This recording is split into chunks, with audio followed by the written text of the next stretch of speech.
Kids Health presents How the Body Works with Chloe and the Nerd.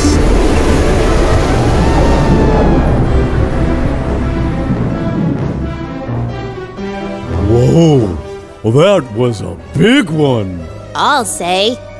Hey, where did the brain go? That nose tornado scattered the brain all across Bodylandia.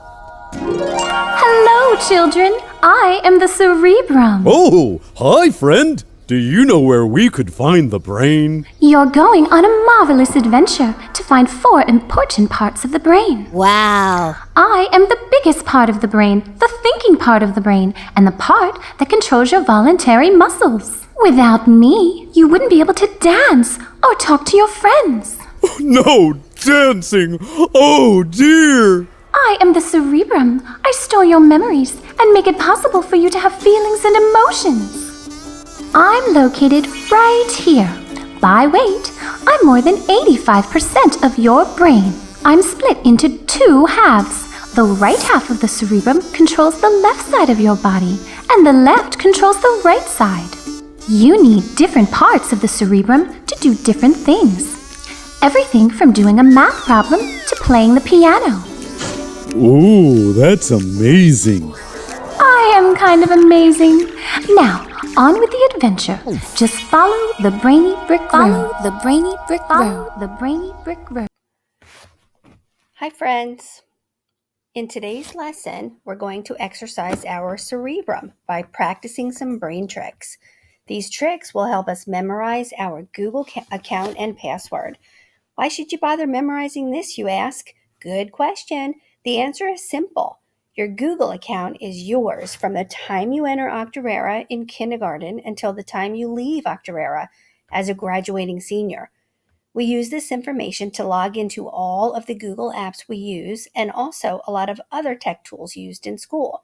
So it will save you a lot of time if you have this information in your head. You don't have to go look for it.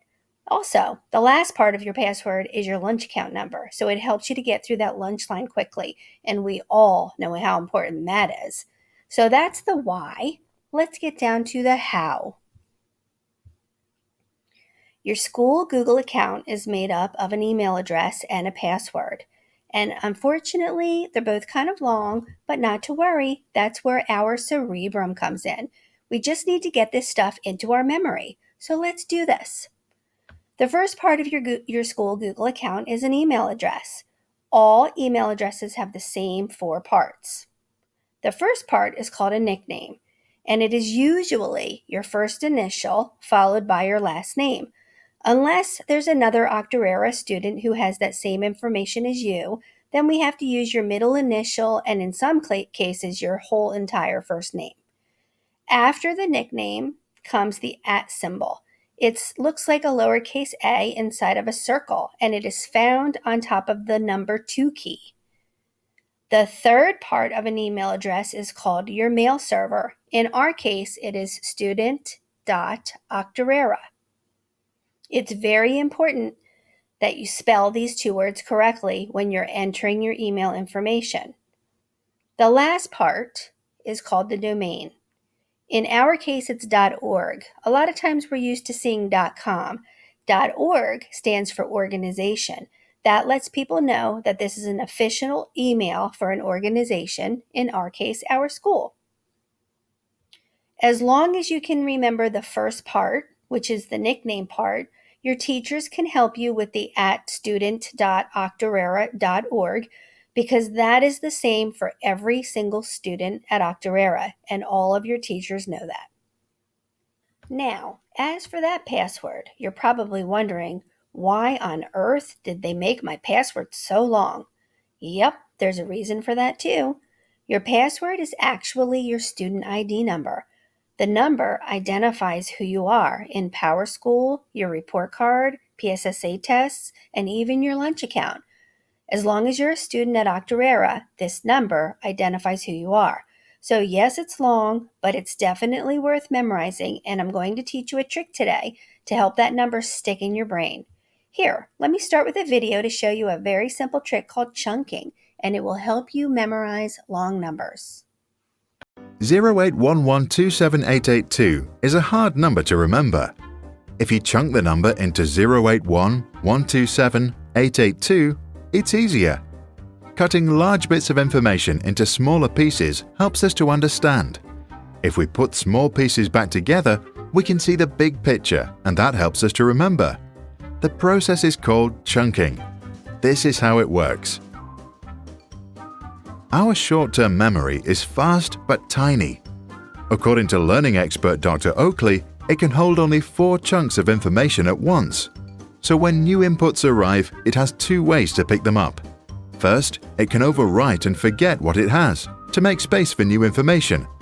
Or it can use mental effort to move a chunk from the working memory into the long-term memory, where it can be stored and remembered later. This is why it's almost impossible to recall 9 digits like 081127882. There is simply not enough space. Once chunked, there is. There are several ways to chunk. You can break a larger piece into smaller bits, identify patterns, or group pieces to see the larger picture. Once a chunk is created, you can use deliberate practice to move it into your long-term memory where it connects with existing experiences.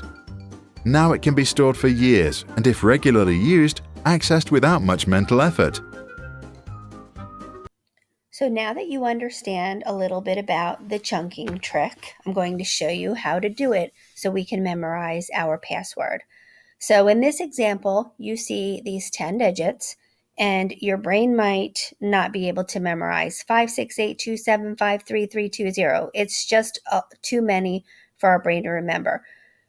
Remember, according to the video, we need to have things separated into 4 chunks or less.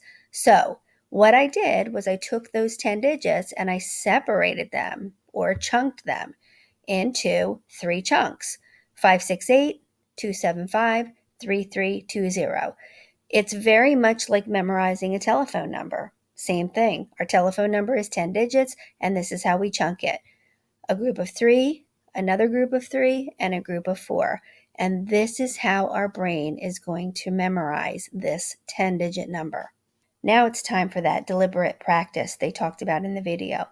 We have an activity waiting for us in Seesaw that's going to allow us to practice our email and our password so that we can store it in our long-term memory.